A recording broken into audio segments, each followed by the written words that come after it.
I want to thank everybody for joining us. This is our episode 6 of Compass Games Live. Again, I want to thank you for joining me.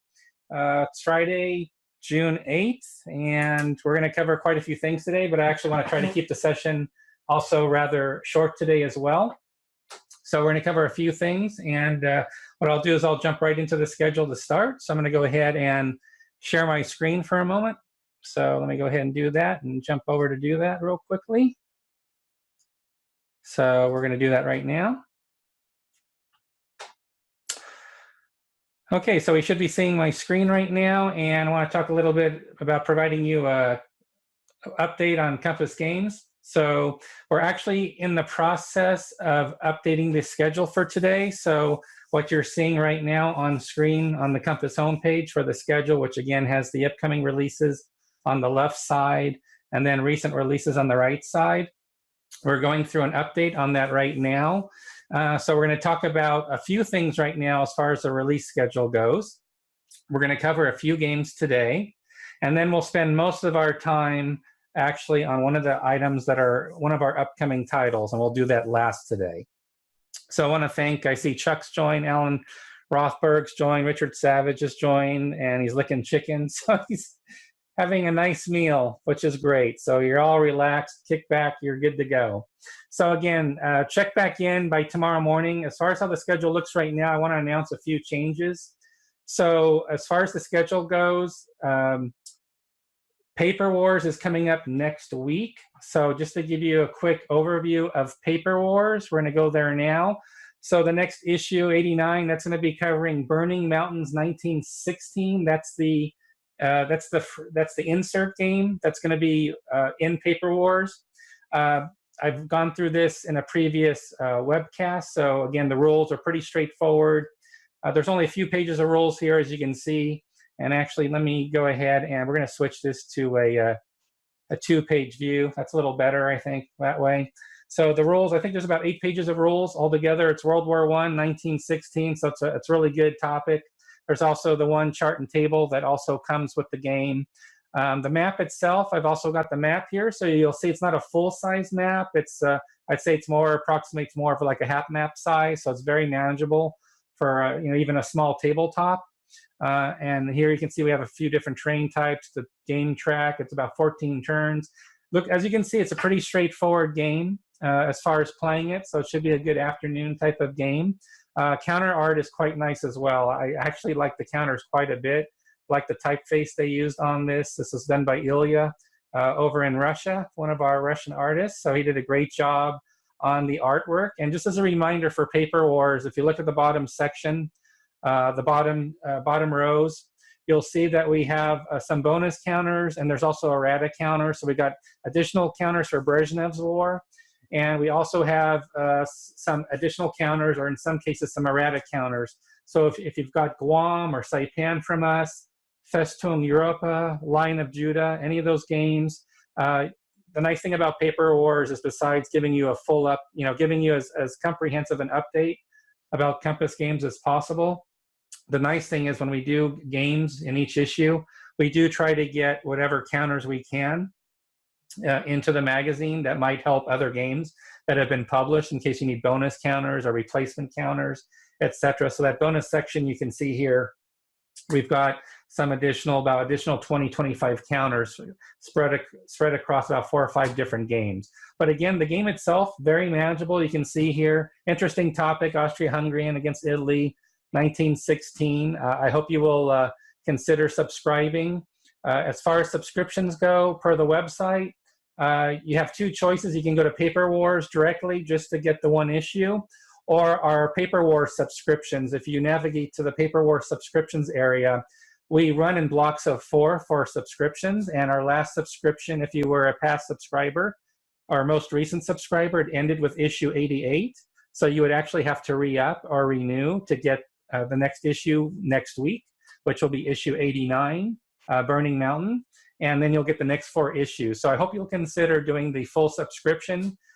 You can see the price. It's a very good price considering it's 4 issues, 4 games, and then of course the additional counters that go with it. So it's a really good price, especially the U.S. domestic pricing. So definitely want you to check it out when you can.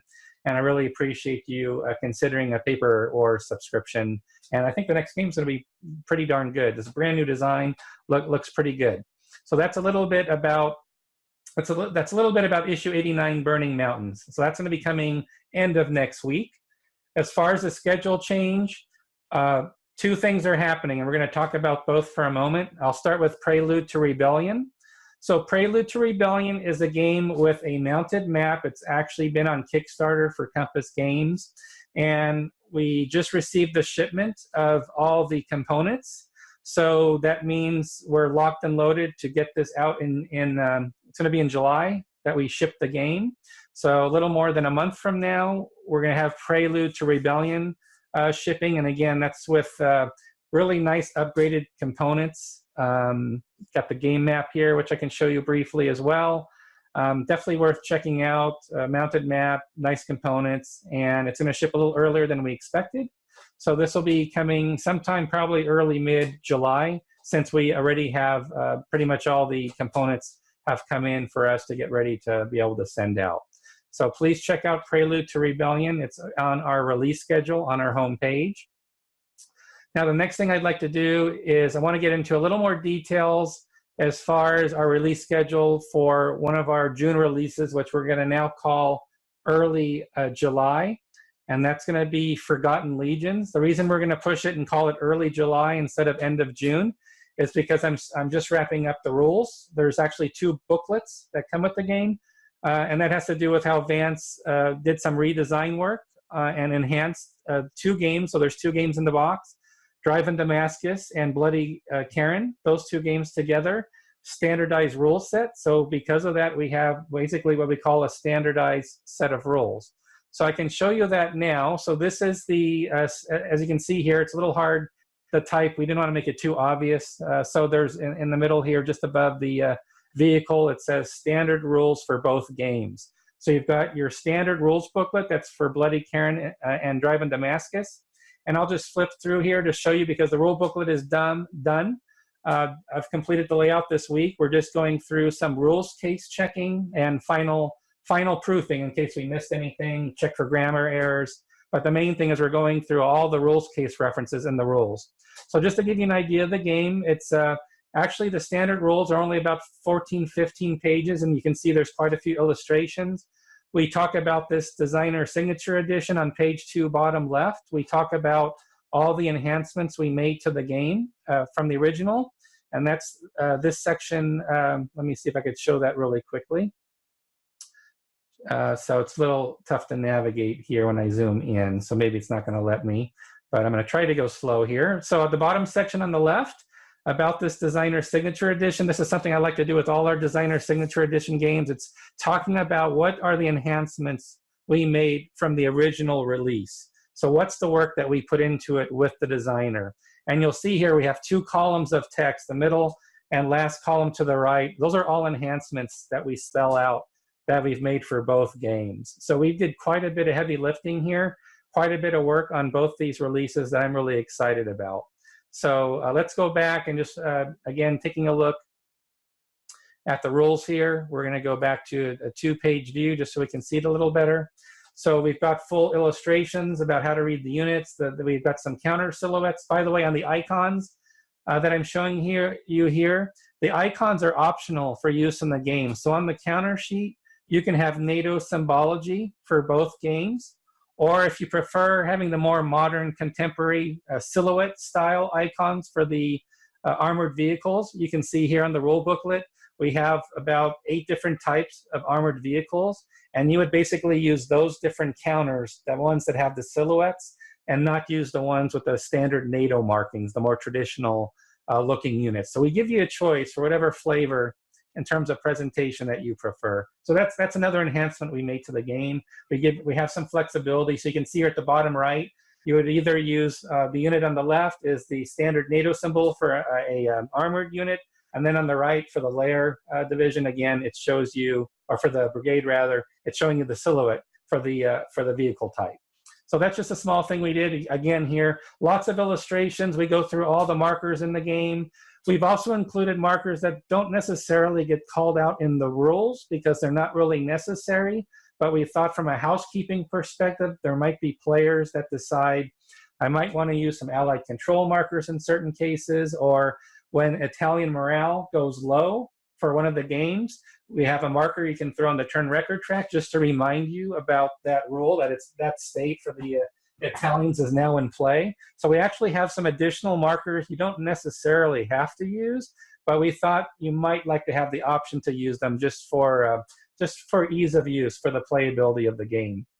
So again, just going through the unit introductions on the rules here, sequence of play, talking about supply and how supply gets traced. So obviously, we've provided an example of how you could trace supply in the game and where it would work and where an enemy unit would be blocking that overland path, where you wouldn't be able to find a road network to reach the supply source. So we've got all that covered in the game. Again, these are all standard rules.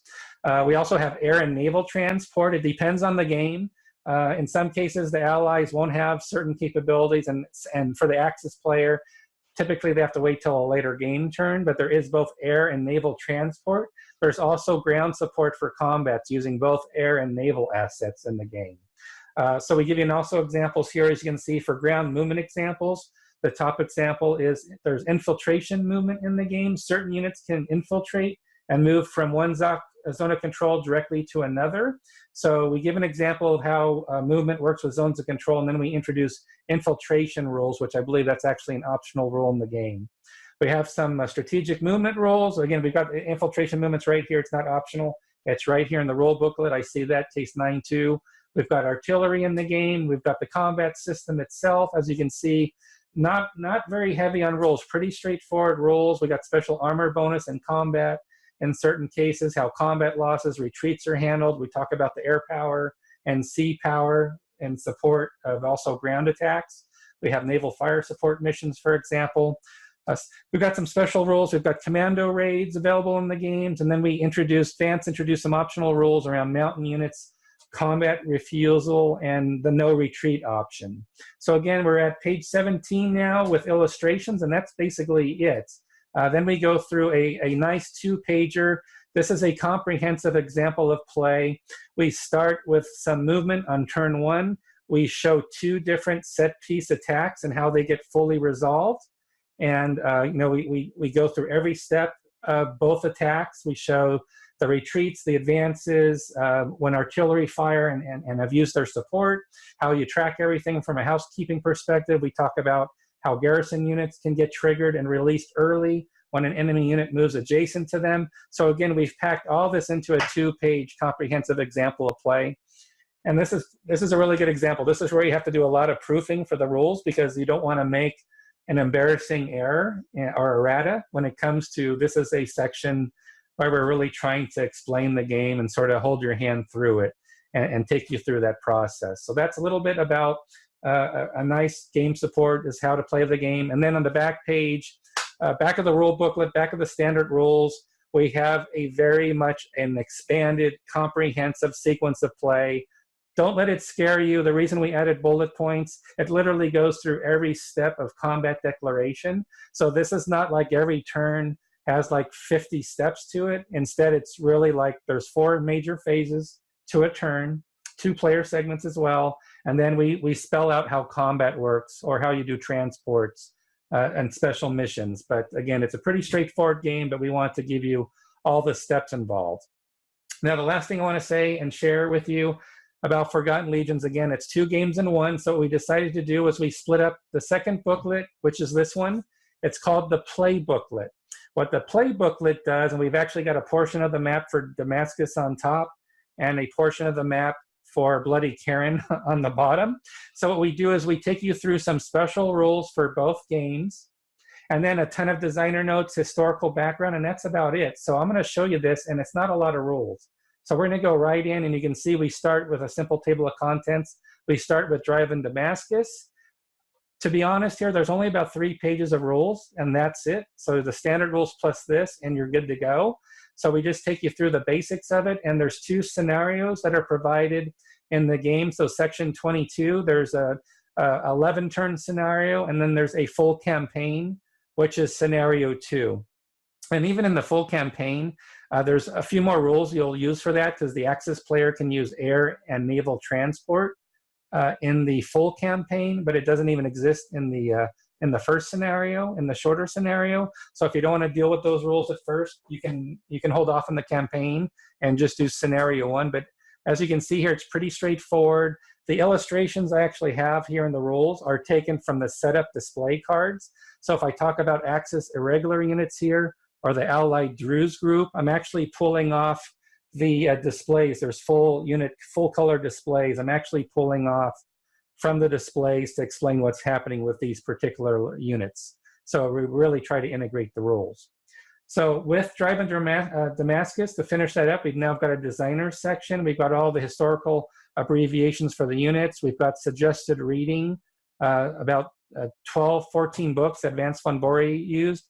And then we've got about 2 pages of designer notes. And all the designer notes from Vance are brand new for Drive on Damascus. And they really had to be because the design's been changed quite dramatically and with a lot of enhancements. And Vance goes through all of the design enhancements he made for Drive on Damascus. So again, 2, 3 pages of designer notes so you know exactly what Vance was thinking about the project.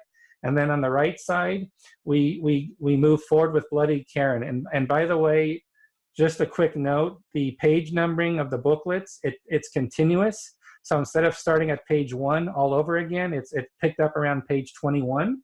And here we're on page 27, 28.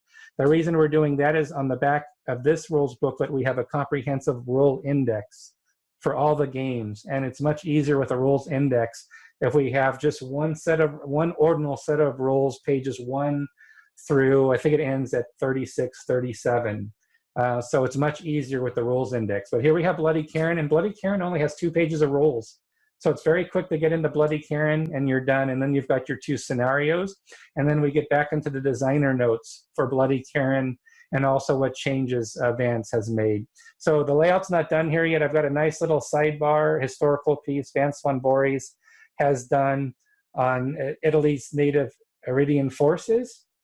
And we've got copies of the counter sheets. So there's 2 counter sheets. So we've got front and back, top and bottom on one sheet. So you can get an idea of what the counters look like with the game. So we've included that in the rules. And then the rules index hasn't been started yet. That's the last thing I'm going to be doing.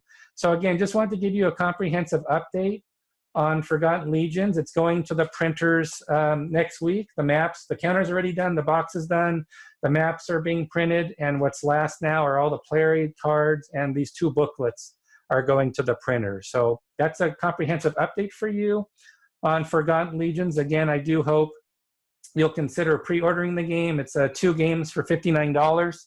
It's we've got 3 full-size maps. Drive on Damascus uses 2 full-size maps, and Bloody Karen, got to pronounce it right, it's Bloody Karen, that uses about a map and a half as far as the size of it.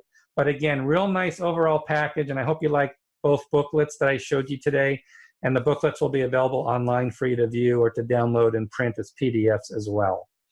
Now, the next thing I want to get into is we did an announcement last week. A week ago, we introduced to you Pacific Tide. This is a new title from Gregory Smith. It's a brand new design, strategic level. It's card-based. We're going to have maps and counters. We don't have them ready to show to you yet. The maps and counters are not ready yet. But I do want to give you, if I may, I want to give you a quick update on some viewer feedback we got from last week that you looked at the cards on the website. So I want to share with you what we've done. So when I introduce to you the cards, and I want to give you an example of an American game card.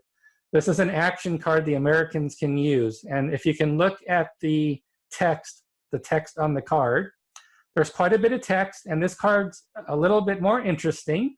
This card has more going on because it has an or clause in it. And what the or clause means as a player, the game's really about making decisions.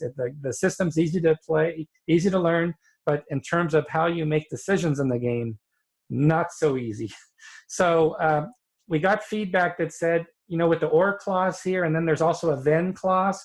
Well, how do I know exactly, like, if I do the first action or the second action, can I do the then clause for the first choice? In other words, we were getting feedback, and I was getting feedback that, John, can we do anything with the cards here? So if there's a play card that has two choices for the player, we can understand how the sequencing or the choices works.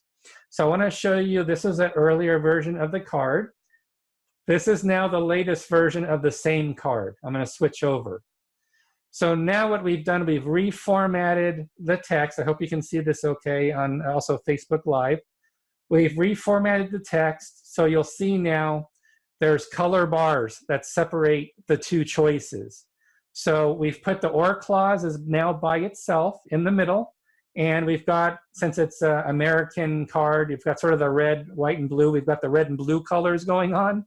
So the first choice you have is that red background row color. You can place a naval air on an empty carrier, or you can go with the blue option. Place a land-based air unit on any friendly controlled area.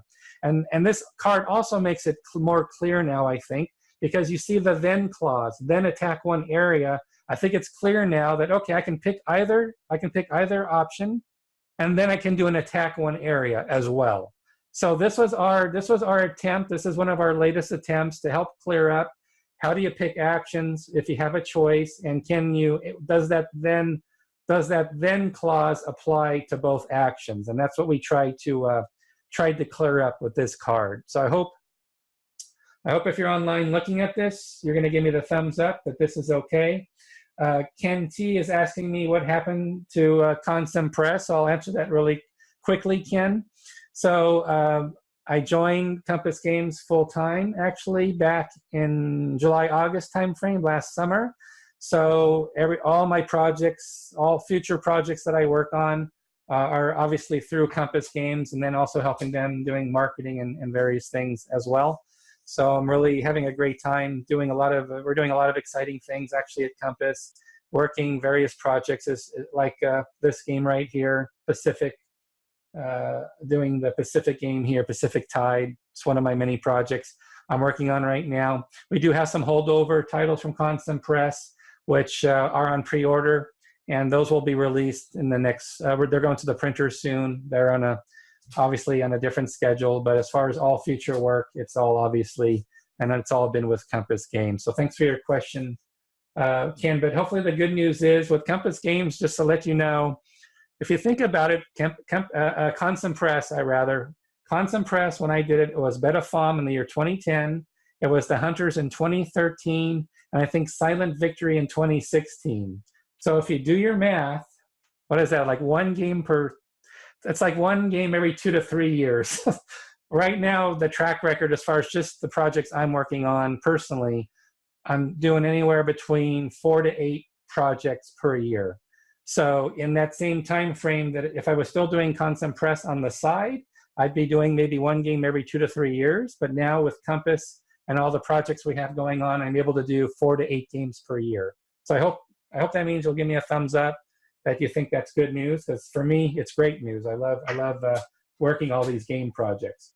And please, if you have any questions on Facebook Live, it looks like it's working for me, so feel free to ask away if you have any other questions. I think that's the only, and Jason Lindsay said he subscribed a few months ago to Paper Wars, so you're gonna get that Burning Mountains game, which looks pretty darn good. So let us know how that game is, because you're gonna get it with issue 89. So what's next? Well, there's 2 things left. The last thing I want to mention, because this is something I'm very excited about because it's not far away, is we have Consum World Expo starting in about how much? About a little more than 2 weeks. I think it's 16 days from now, thereabouts. So Saturday, June 23rd, we kick off in Tempe, Arizona. It's our 18th annual event. We have a full-packed schedule. We have over 260 attendees. We have 266 attendees right now that are signed up for Consum World Expo. Of course, Compass Games will be there as well. So we'll have Bill and Billy Thomas will be there, and Ken Dingley will be there. So the partners at Compass Games will be on site. We'll be happy to hold, we're holding a session. I believe it's on, I want to say Wednesday night. We'll be doing a seminar. Since we're publishing about 2 to 4 games per month, we're going to talk about recent releases, and then we're going to go through our pipeline, much like I'm doing now, but going much later, and then it'll be very interactive as well. So we'll be doing a session Wednesday night. The game signups look great. So we've got either monster games or we've got pickup games. So again, if you go to expo.consomeworld.com, if you see a green shaded color for this monster game section, that means we have enough people participating to do the reserved table space in the main ballroom for the bigger games. And then of course we've got open gaming as well. So for open gaming, there's a lot of titles that people are going to try to play throughout the course of the expo.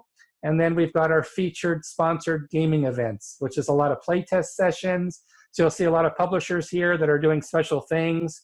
You know, again, we have a lot of publishers, a lot of designers, a lot of developers, a lot of play testers. Again, we have 260 people. I think the best and brightest. And just if you haven't been there before, just a great enthusiastic group of people. Not a competitive spirit at all at the expo. It's a very, you know, it's like a community. We get together to celebrate the hobby. Forget about real life pressures. Forget about real world stress points. You've got a full week to be a kid again. And that's the focus. That's really the focus of Consum World Expo. So with that, I want to move on and really do the focal point of today's session. So actually, I'm going to stop screen sharing just for a moment. So again, I want to thank you for being here today. Again, we'll have the schedule update coming shortly. We have not been able to finish the update yet, but it will be done. I hope to have it done Saturday morning. But what I'd like to do at this time is we're going to go ahead and introduce somebody to the session. So let me go ahead and get that person ready. So we're going to have him join us on video today. And shortly, I hope to have our guest. So I think I see Adam. I think I see you there. Hey, John. Great to have you. So why in the world would I have you here today? Why would we be? No idea why. Why would we be doing this? Okay, so I guess I'll cut. By the way, we're working on Bloody Karen. I'm curious how you do the title of my game. Yeah, it's been a busy week of rules proofing, and rules layout work. But this is exciting. This is the headliner for today's update, because part of the release schedule update is that MONTÉLIMAR Anvil of Fate began shipping today. So what I'd like to do is I'd like to give you a moment, Adam, if you would. Please let everybody know about the background of this game. Give a quick introduction overview of MONTÉLIMAR that began shipping today. Well, let's see, MONTÉLIMAR or MONTÉLIMAR. Thank you for correcting me. I call it MONTÉLIMAR. It's a game that's actually never been done before. The topic's never been done in a board game. So it offers, like, I think I mentioned when it was coming out that if you're tired of your bulging, you're tired of your D-Daying, you're tired of your market gardening, this gives you a real chance to play something new and different. It's a full-fledged battle. It's got a full Panzer division going up against, at first, a reinforced regiment task force Butler. And then both sides stream on. It winds up being a 3-on-3 division fight. So big, giant fight, classic meeting engagement. For people that don't know, this is the major battle of the Anvil invasion in southern France in the Champagne campaign. And if you look at the map that John looks like he's going to, you'll see a river running north-south. That's the Rhone. And MONTÉLIMAR is the town in the very lower left. And that was the access route to get out. There's some 300,000 Germans trapped. And they're rushing to get out. And this is their only way out back to Germany. The Allies, if you look, you'll see a few mountains or, I guess, hills just north of MONTÉLIMAR, close by. There you go. Yep. And that's where Task Force Butler defended, as Panzer divisions and infantry divisions and fortress divisions attacked, trying to get up that road. So it's a fun situation, you know, a classic outnumbered, fighting the last man kind of thing. Can you tell us a little bit about the size? And I think one of the attractive things about the game is the many scenarios, and then the size of the overall package and how you have options if you want something smaller to the big full campaign. Can you share a little bit about how big a package this is? Yeah, it's a 5-map game. This is famously called the MONTÉLIMAR Battle Square. But there are 3 maps on the bottom, and they're all oriented so it goes long ways north-south. Okay. And then 2 maps up top that are going long ways east-west. Gotcha. So that's how it makes out a big square on the 5. I think there are 6 counter sheets, if I remember right. There are 8 scenarios.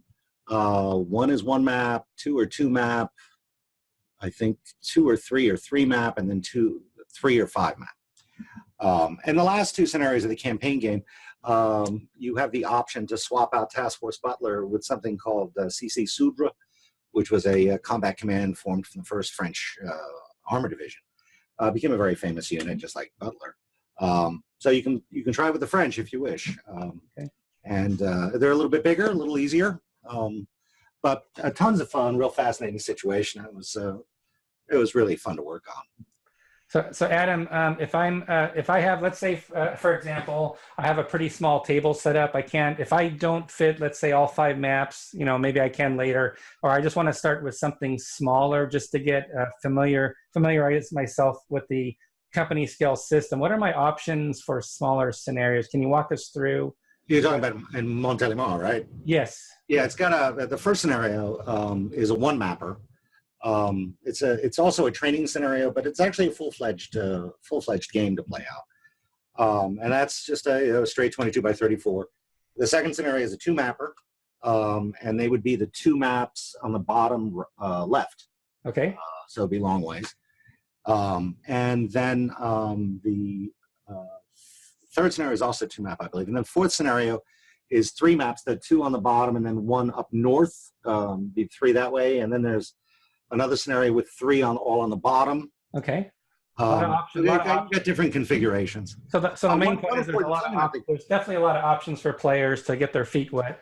Well, definitely that. And also for people that have played Saipan or Guam, the counter count is way down here, particularly in the early going, where you've got pretty few units fighting over a massive area. So there's lots of opportunities for feints and misdirections and things like that.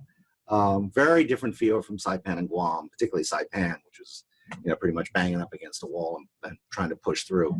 So this is very wide open, like tons of maneuver, particularly early when it's just a regiment advanced division. Well, it's like you said. I like how you said it's a break from the bulge. It's a break from these other things we're all accustomed to. It's the first time the situation's been modeled, which is really exciting. We have a quite. Yeah, and John, really shocking because it's a really interesting battle. Generally, the fact that it's never been done before may not be a selling point. That's a little odd here that it's got famous units, and it's just interesting. Yeah, it sounds like a diamond in the rough that it hasn't been covered before. It's pretty amazing. I agree with you. One question came in on Facebook Live for you, Adam. He said the game looks great, map looks great. He says, I hope this is a preview of more West Front games to come from you. I can talk about what's coming up in a second. I also saw someone ask for table size for the whole thing. Possibly. Let me see. Yeah, I know we have questions coming through also through our webcast. Actually, I've got a question from Rick. Let me throw this question at you real quick. So Rick Herrick asks, what is the complexity rating of this game? What would you rate it as far as also playability, solitaire? That's something I do, by the way. I solitaire all the time when I get a chance. This is what happens. So, and almost any game I'm going to try to play by myself, to be honest. So Rick asked 2 questions. How's the solitaire playability and overall complexity, would you say? Well, so the solo ability is an easy one. It's perfectly solitaire game. In fact, it's actually terrific solitaire because it uses a chip pull system, so you don't know what's going to come out. So the situation constantly evolves. So it's actually terrific solitaire. Complexity, always a bit rougher to answer, just because I don't know the frame of reference. It's certainly not a tough game. So I'm going to go somewhere around like the 6-7 kind of range, but more because it's big than it's complicated. Yeah. But if anyone's played my GTS system, it's simpler than that. Yeah. So I don't know, 6 maybe. Someone asked the table size that I saw on a chat. Yeah. It's I'm going to guess here. I got to do the math real fast. 34 and 22 would be 56 by 66. So minus overlap, 56 by 66. So 55 by 65, somewhere right around there. Yep. It's a nice, robust size, but again, I'm showing right now on screen because I think this is just one of the big selling points. There's a lot of 1 map, 2 map. There's even a 3 map scenario. So there's like 5 or 6 options in here, and like you said, the unit density is low. So I mean, overall, basically, it's you know, it's going to scratch whatever itch anybody has based on the different options. But that led me to a question. Speaking of just play experience, you actually went to Stack Academy in Montreal a few weeks ago, and I saw the game was getting set up and played. I was hoping you could share with everybody how did the game experience go at the Stack Academy convention in Montreal? Yeah, no, it was a lot of fun. I'll go over that in a second. I did want to mention a couple of things on the scenarios. Sure, yeah, please do. Yep. Scenario 3 and Scenario 5 are sort of complementary scenarios. First one division's trying to get through up north. As I mentioned, they're trying to get away. In the 5th scenario, it's another, like the Panzers have already gotten off, and you got a couple more divisions trying to push through. The reason I mentioned it is the first few scenarios are classic meeting engagement. There's actually the map starts blank, and then the forces sort of dribble on and fight each other. And if you're if you look at the map and you get one of those, I don't know what to do next, or I don't know what the hell to do. If you go through that kind of thing, I remember playing Gulf Strike the first time I went through that pretty badly. But if you, Scenario 5 is a set piece battle. It's a full lineup. You know, everyone's out deployed. Yeah. You don't have to worry about that sort of, I have no idea where to go. There's also some play hints in the rules themselves talking about what do I do and how do I defend and where do I defend, because it can be rather daunting to have this giant map in front of you and you're entering with it, like the first company enters the map. So anyway, Montreal. So yeah, we had a fun time in Montreal.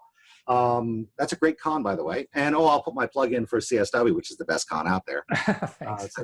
Well, I haven't been to the Compass Con yet. I hear that's going to be pretty. And we got, that's right. We'll have to talk about. I haven't been there yet. We'll see. Our first annual Compass Games Expo, November 9th through the 12th. That's right. I'm excited. It might be good. I don't know. It might be good. I heard the guys organizing it does a good job. But anyway, and I wanted to thank Jason, I think it was, who subbed to Paper Wars. I edit the thing, so thank you. Yeah, thanks, Jason. Appreciate it. All right, so Montreal. Yeah, it was a lot of fun. I've never seen people more scared of Shermans in my life, and that was a lot of fun. Maybe it's oh, really? Boy, it was one little Sherman company running around, and we were like really, really scared of that one. But it was a lot of fun. It's a great con, great people up there. What was the big takeaway from the players? I know you had a lot going on, but was there like an elevator pitch message, general feedback you got about the game back from the players? You know, the feedback was just generally positive. People had a great time. We played it first. We played Korea afterwards. Okay, yep. Mm-hmm. Fire and Ice, yeah. And but they had a great time. We had one GTS player. Good enough time that they've invited me. Well, I guess I can't say. Okay, all right, can't say. We'll skip that part. We're gonna move on to a question. How's that? So the next question is from Simon Thornton, and actually I'm gonna navigate in the rule. I've got the rules here, by the way. Look at all those misspellings, John. I hope not. So actions. So we've got actions and activations. So the reason I jumped to this section of the rules, again, the rules. Public service announcement. The rules are available online on the Compass site. Just go to the product page, look for the rules and downloads tab, and we've got the rules right there. And you can download them as a PDF. But the question from Simon Thorne is, what mechanisms do you use? Is it a chip for each division or regiment? How does activations work? Can you explain the whole activation mechanism? Yeah, sure. It's by the way, there's a little difference in Montélimar from like other games, but generally there are two kinds of chits that activate units. There's a divisional chit and there's a formation chit, which is usually about a regiment size. So you can buy one or the other. The division chit is more expensive than the formation chit.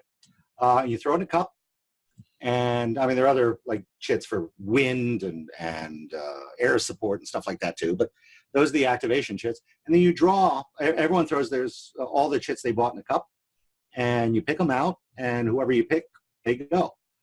You can also buy, if you have enough points, they're called dispatch points. If you have enough points, you can immediately interrupt a draw and play. If you don't like his chit draw, you can play yours.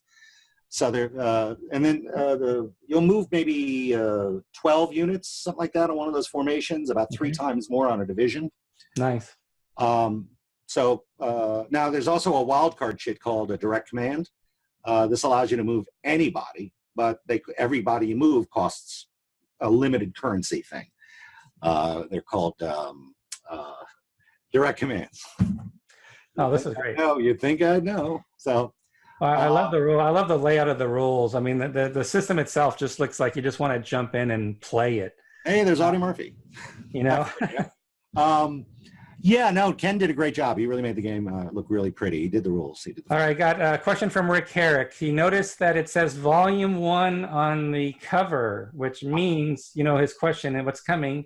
What is coming after Volume 1? It must mean there's a Volume 2, Adam. If there's yeah, there certainly is. I'm going to group them into sort of rough, either geographic or time groupings. Like Saipan is the Marianas Volume 1, Guam is Volume 2, Tinian, which is on Prepub, if you want a one mapper, is Volume 3, and then this is Liberation 1.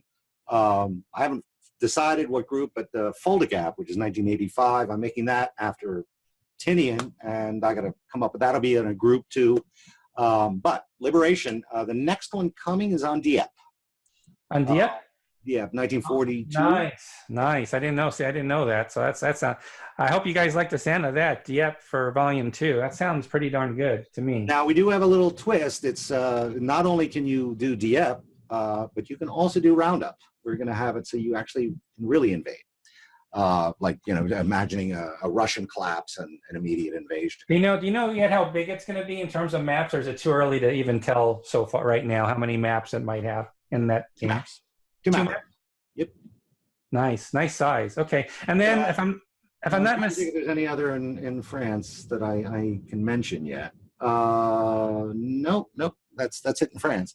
A couple of East Front stuff's coming. We have, it's not in 2019, hopefully 2020, Mortain, the Battle of Mortain in the D-Day, the last gasp German counterattack is one on that. Wonderful. And then, of course, I believe we have now on pre-order recently Tinian. Tinian, yeah, nice one mapper. So I should pull that up, actually. I'm going to try. I know I'm sharing my screen right now, so it might be a little clumsy, but I'd like to pull up Tinian if I can. So let's go there real quick. Let's just talk. Probably forgot about it, John. No. I just didn't know how hard it would be to navigate to it. Sometimes we got so many games in the works. I don't know if I have a link readily available for each project, but here we go. We're good. It's Volume 3, Mariana's Campaign, Tinian, The Forgotten Battle. The nice news here, I think this is a very approachable game to get into the system as well, isn't it? Oh, most definitely. The Pacific games have a very different feel from the European games. Yeah, I bet. I actually was struck by, there was a recent review by Alexander of the Gamer's Aid where he talks about it's a bit more immersive, the Pacific stuff, just I'm going to put it in somber tones, but just realizing the cost of war and the desperation by both sides. You really get that in the Pacific. And you'll see that in Tinian with, you know, the Yokusai, which is the bonsai charge at the end. But it's a nice small battle. It's a good way to learn the system. Great. Ross Mortel's the designer. He designed the other two games and loves the Pacific. So if you want to get your feet wet and you want to try with a nice small one, Tinian's the place to start. Tinian's the place to go. And then Richard Whitmer is asking you, he's got a gaming group that they're going to restart Saipan on Monday after getting some good responses from you on Consum World. And he's wondering how this game compares as far as complexity. I want to say he is still talking about Montélimar, not Tinian is my guess. But he was, he's asking about complexity of Montélimar. Okay. Compared to Saipan, because he's been playing Saipan, so he knows about that. Although I would remind Richard, check out Richard. Make sure you download the rules. Please download the rules on the website because you can get a really great head start on the game, and it's all right there. You could print it out or whatever. So just a quick tip to do that. Yeah, Tinian would Tinian would be very similar to Saipan, just small. Same battle. I mean, they're like you could throw a rock and hit Tinian from Saipan. But Montélimar is much. There's no sea landings, so it's really just a straight up fight. Couple of special stuff, but not nearly on the level that you get in Saipan and particularly Guam. No war dogs in Montélimar. But yeah, straight up fight. Couple of specials just for flavor. But it's actually in a lot of ways a really good entry into the system because it's bare bones. You know, a parachute drop or a sea landing or any of that. So, Yeah. It's substantially simpler. I'm going to be real interested to see how people react to the new game coming out that's shipping now. I'm sorry, the game's now shipping compared to the Mariana's campaign games. You know, do they have a preference, or no, we just like them all, doesn't matter, just do more battles? And I know one person commented they'd like to see Taro Iwajima possibly. You know, I don't know if they were wondering if you're doing other island battle games perhaps in the future as well. Right now, there's after Tinian, there's no Pacific plan that I remember. Okay. Through 2019. Tarawa I'd love to do, but the scale is really difficult. That island is like 200 yards wide, and each hex is 500 meters in the game. Yeah, so that would be that'd be hard. That'd be a pocket title. That would be your first pocket title. And then you also have the problem of in general, the Pacific battles were longer, sluggish kind of battles. And you need enough island, but not too much island. And it's got to be over like a week period. That's keep it so that the main action's within a week. I'd love to do Iwo. I think that it can be done. And Ross and I were both looking at Okinawa, just like the southern part. Oh, okay, southern part of Okinawa. Okay. Yeah.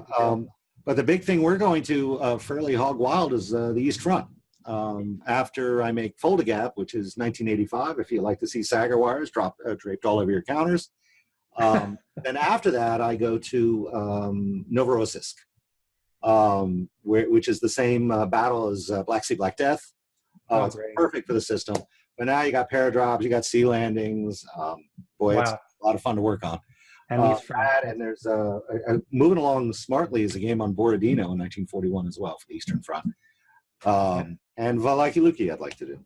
That'd be great. Well, there's so many exciting titles. So Richard said he's sold on your answer. So thanks for taking Richard's question. And wow, that's a lot of exciting titles. So listen, I don't want to hold you too long. I think this is a great introduction. I think I've been lucky the last 2 weeks. I've been fortunate. I've been able to introduce brand new game projects for the first time. But I think this is just as exciting to say this game's been so long anticipated. You know, Western Front, like you said, it's been on a battle that hasn't really been modeled before.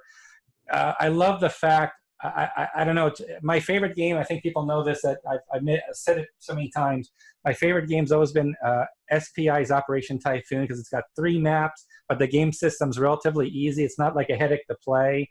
And this game strikes me as that. It just strikes me as it's up to 5 maps, but the rules, you know, you can get through the rules. There's a lot of decisions to make and play. It's just a very approachable monster, very friendly, approachable, and exciting to play monster. Like you said, the Sherman fight in Montreal, for example, that's a story right there. So I think it's just been exciting to know that people are going to start receiving this game, gosh, as early as maybe next week, I guess, if they're just shipping out the door. I don't know if anybody will get it this weekend or not, but it sounds like hopefully people will let us know, you know, they'll get the game early next week. But with that, I just want to thank you so much, Adam, for all the games you've done, you know, all the great Compass games you've done. You know, we're excited about Tinian here as well. But again, you know, the star for today is definitely MONTÉLIMAR, which I can't pronounce. You can do it for me. MONTÉLIMAR. No French accent coming my way. But again, very excited. This game is now shipping. I think it's going to do really well. And Dieppe sounds great. And then the Eastern Front and everything else. So I don't know if there's any questions. If anybody has any questions for Adam, I'm going to hold for about 20 seconds. Vietnam's going to be great. Vietnam, yeah, we got Vietnam coming as well on pre-order. So Korea, best work I've ever done. It really is. It is? Okay, good. Well, that's another excuse for another broadcast with you. Oh, I'd love to talk about Korea. I'm really proud of it. Okay, good. So we're definitely going to do that. And then again, there's a 20-second delay on Facebook. So this is just a last chance. If anybody has any questions for Adam, please feel free to submit your question now. Otherwise, we're going to thank you. We're going to close the session for today. So I think we're good, Adam. So, hey, we had a great audience today. I want to thank everybody on Facebook Live. Thanks for joining us today. Adam and I really appreciate you giving us some time to talk about the new release from Compass, which began shipping today. We teased a little bit about Tinian. And again, we'll have a nice schedule update coming to the website quite soon as far as some things changing in order. And I hope the previews were good that you saw today on Pacific Tide, on Forgotten Legions, getting a chance to see the rules, the 2 rule booklets, and just a lot of exciting, fun things going on. So Adam's holding something out. Look, you got some. I was going to share that my expanded sequence of plays just a little bit longer than yours. Oh man, we're having sizing contests here. This is getting dirty. All right, with that, Adam, thank you so much. We're going to talk again. We're going to talk about Korea and other games in the future, but excellent. We're all set. Thank you so much, and thanks everybody. I'm off from New York. Thanks again. Thanks everybody. Thanks for joining us today. Bye bye.